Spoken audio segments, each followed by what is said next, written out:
Well, it's a Friday afternoon once again, and that means one very important thing. We're here to talk money once again with Luke Smith from Envision Financial. Good afternoon. Good afternoon, mate. How are we? Fridays come around so quickly, don't they? Every other day's Friday. But it's my favourite day of the week for all sorts of reasons.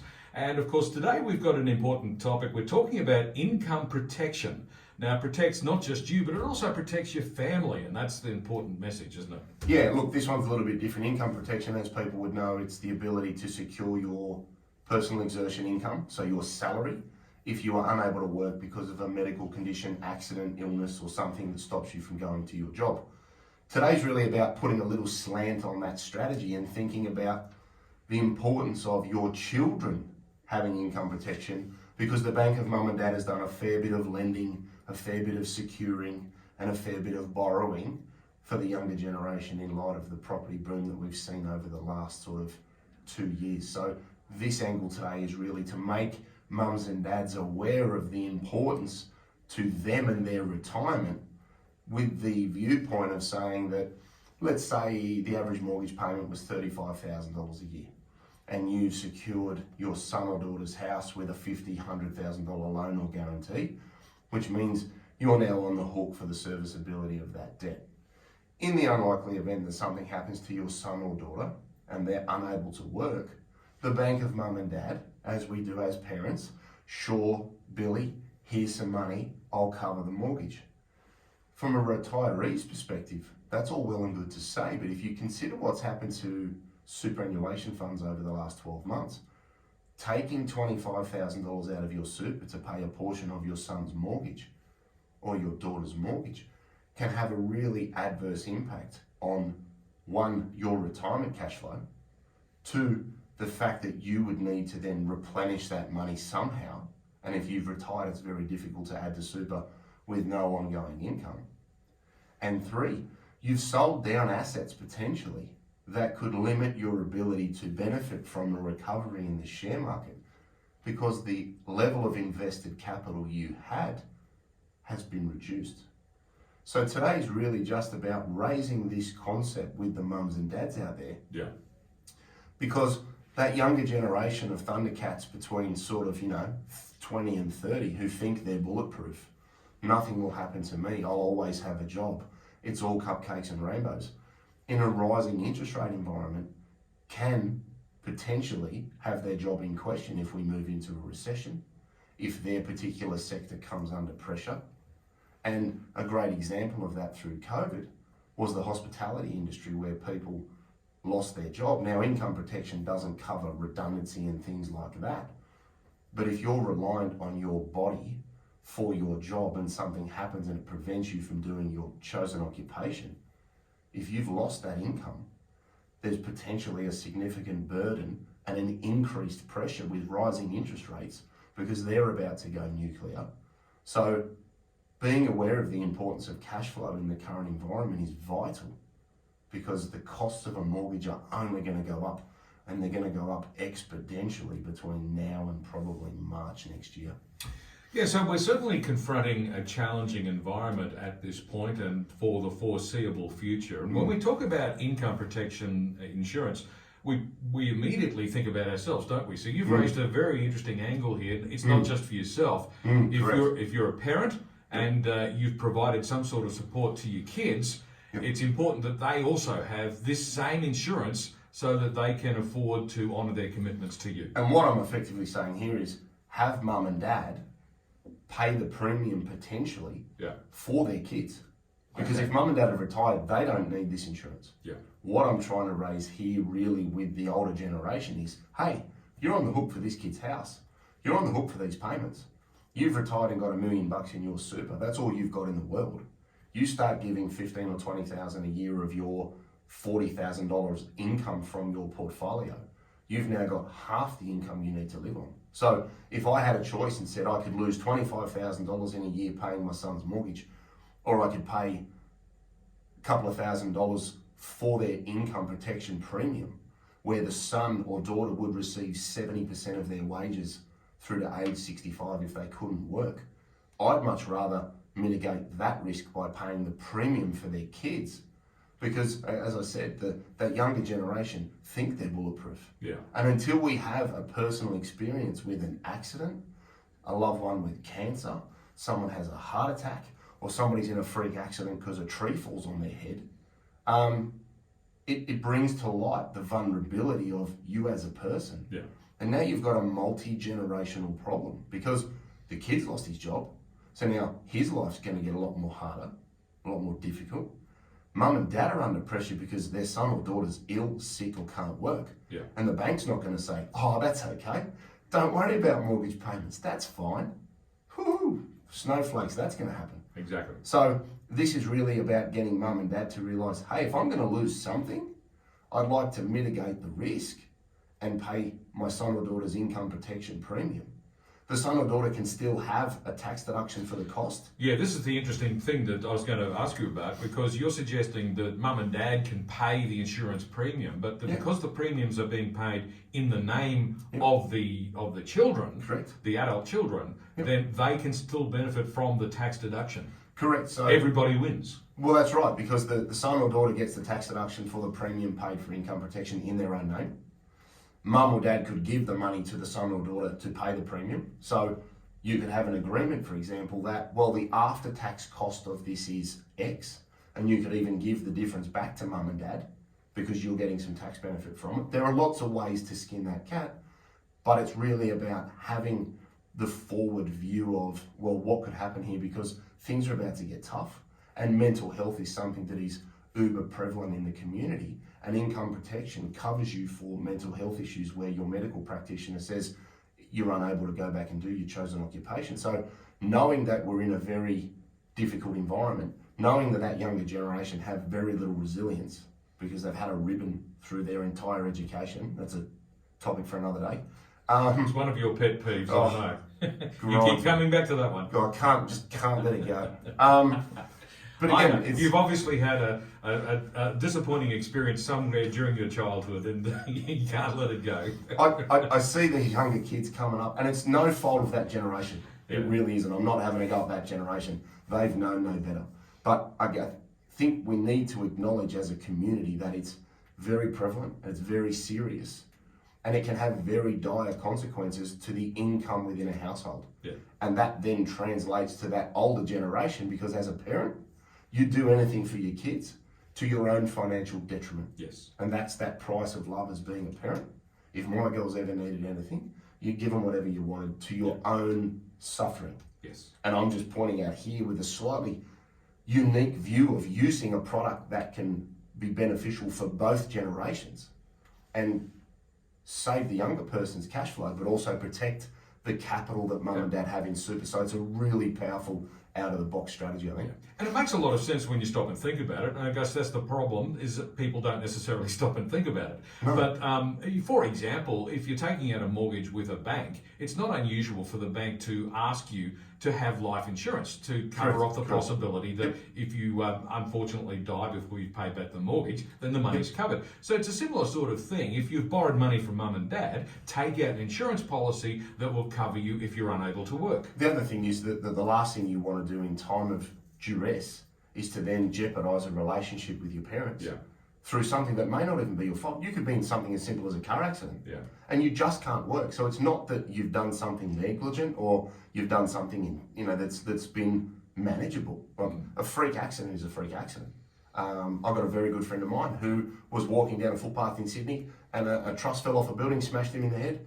And 3 or 4 years later now, he's still working on a part-time basis through no fault of his own. Now, income protection has covered his wages over that time because he has a young family, has a mortgage, and that's what it's there for. This isn't something, and I say this a bit regularly, this is something I never want to give someone. Yes. I never want someone coming into my office saying, I need to claim on this because this has happened. Because that means something horrible's happened. And unfortunately, like you drive your car, you insure your car. Yeah. Like you have a house, you insure what's inside it.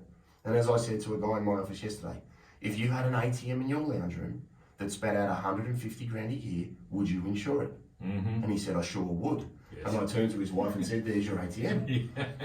But again, it's bringing home that reality of the reliance we have on income and this issue with this multi-generational concern over who's lent the money, who's on the hook, and who's distributed the risk, and how can we try and mitigate that for both mum and dad, as well as that younger generation who maybe haven't put their big boy, big girl pants on yet and realise that stuff can go against you.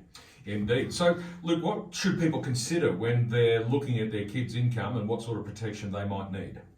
I'd be looking at, can your kids save?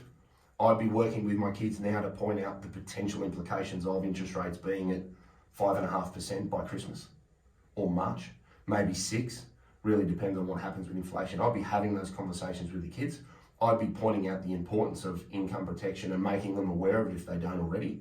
I'd even then turn around and say, look, get in and get some advice and I'll pay for the time it takes to do that so that the kid isn't out of pocket, because that's a big pushback that I find with the younger generation. Again, thinking they're bulletproof. Oh, it's okay, I don't need it. Mum and dad actually need to say, it's not about you, it's about us. Exactly. We're actually trying to protect our retirement and our way of life and the 30 or 40 years of work we've done, because we don't want to unravel a $100,000 debt on our mortgage, paying your interest payments for the next 5 years because you can't work through something that wasn't your fault. Yeah, exactly. And at the other end of the scale, it's still about the kids, because if mum and dad are in some way disadvantaged, then they're less able to help their kids. And at the end of the day, every kid wants to be able to give back to their parents at some point in their life when you realise everything that mum and dad did for you over their generation and their time. So, it's about understanding the reasons that you could lose your job, or potentially the implications of mental health and a freak accident, to say, well, can I service my mortgage? And I'd be sitting down with the kids and saying, can you service this mortgage on one income? And the answer is generally no, because as a couple, your serviceability is worked out on both incomes.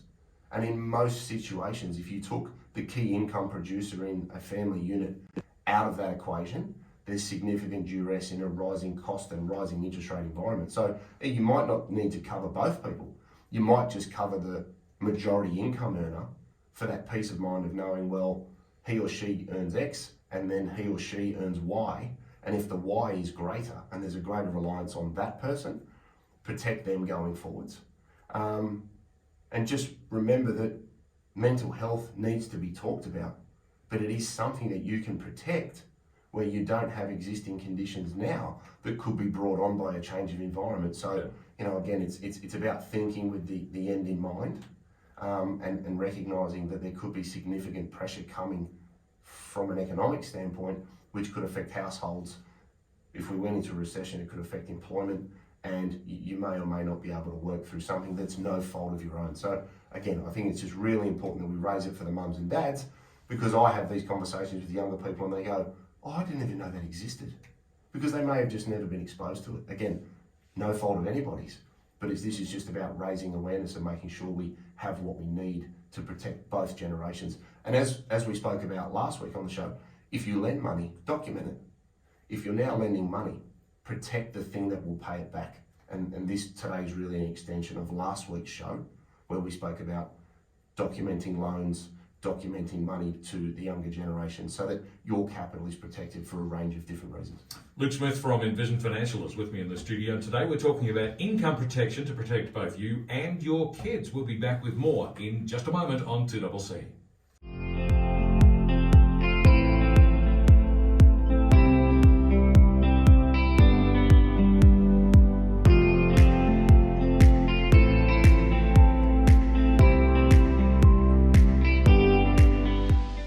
Luke Smith from Envision Financial has joined me in the studio this afternoon to talk finance, as he does every Friday afternoon. And today we're talking about income protection to protect you and your kids. Well, we've covered a fair bit of ground already, Luke, but what are the key things to consider when it comes to protecting the income, not only of your kids, but of yourself in the long run? That's exactly right. And I guess today's not about the kids. Today's about thinking about mums and dads out there that have secured home loans, that have lent money. And as we said last week, you've documented it and you have the appropriate paperwork in place. This is about ensuring that there is a funding mechanism for mum and dad to ensure that either money is paid back, loans are maintained, and if anybody can't work because of accident or illness, there's a backup plan where you can secure 70% of your pre-disability income right through to age 65. And the nice thing about income protection, where it's held in your own name, is the premium is generally tax deductible. So you've really got a choice if you're the son or daughter of intelligent parents, you say, I pay tax and get nothing, or I can have an income protection paid for me and I reduce my taxable income by the amount of that premium. So there are benefits for everybody involved, but for the mums and dads out there that are listening, the big advantage is that accidents happen and they're nobody's fault.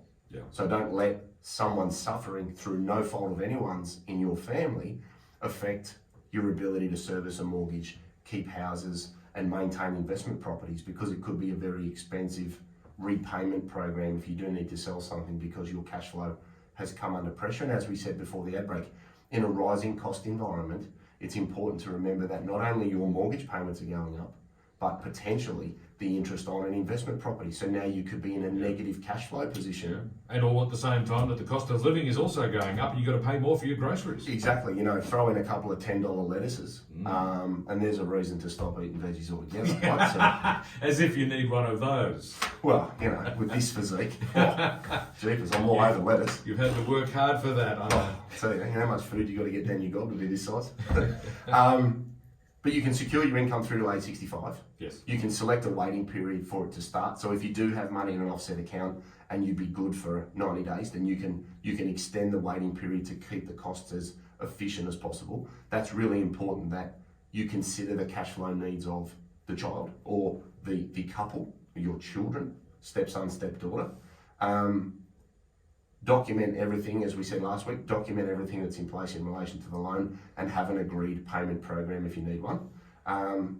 And make sure that you understand that mental health is something that is covered under income protection, where through the diagnosis of that condition, you're unable to work and your doctor says it's inappropriate for you to go to work. That could potentially be a claim where you could draw on 70% of your income on a full-time or part-time basis, where you can't go in for a full 40 hours.